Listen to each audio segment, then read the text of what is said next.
Bonjour et bienvenue dans ces 5 minutes d'information. Le coronavirus en Côte d'Ivoire, quel est le point de la situation?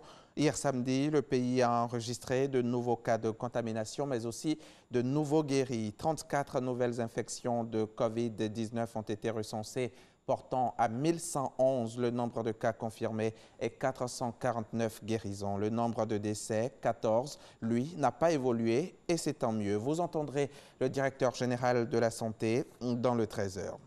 Le chef de l'État vient de faire un important don de vivres et de produits d'hygiène au royaume baoulé. C'était à Sakassou, la capitale traditionnelle et le siège du royaume. Un don porté à la reine Akwaboni II par Jeannot Kouadio-Aoussou en présence des chefs cantons et des préfets de région du Grand Centre. Le président du Sénat était accompagné d'élus et de membres du gouvernement. Pendant ce temps, ici à Abidjan, la Chambre de commerce et d'industrie de France en Côte d'Ivoire faisait elle aussi un don au ministère de la Santé dans son combat de tous les jours contre l'épidémie de coronavirus. Selon Sidonie Davila qui était sur place, le don est composé de véhicules, de matelas de masques de protection et de gants. Son témoignage.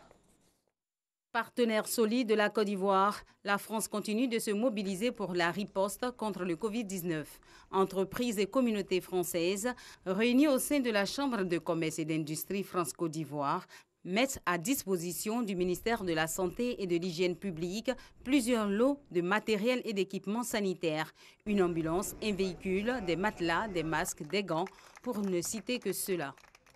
La Chambre de commerce s'inscrit dans une activité de soutien aux entreprises pour que, même en période difficile, on puisse continuer à s'entraider et pouvoir continuer à travailler. La France soutient le plan Covid de la Côte d'Ivoire parce que c'est un très bon plan et nous sommes très fiers d'être le premier bailleur bilatéral pour ce plan à hauteur de 30%. La valeur de tous ces dons, 68 912 000 francs CFA. C'est un acte fort que vous venez de poser. Vous l'avez dit, le plan de riposte mis en place, le plan de riposte contre le Covid-19 par son Excellence le Président de la République et qui est conduit par le Premier ministre comporte, comme vous le savez, deux volets.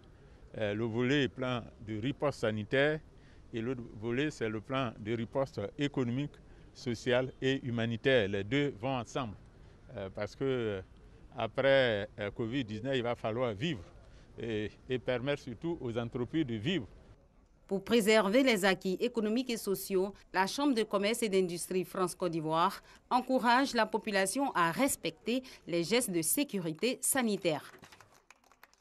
Il n'y a actuellement aucune preuve que les personnes qui se sont remises du coronavirus et qui ont des anticorps soient prémunies contre une seconde infection. C'est ce qu'a indiqué hier l'OMS, l'Organisation mondiale de la santé, dans un communiqué. Il n'existe donc pas de preuve que les personnes testées positives au nouveau coronavirus soient immunisées et protégées contre une réinfection. L'OMS estime que la délivrance de passeports immunitaires risque de favoriser la propagation continue de la pandémie.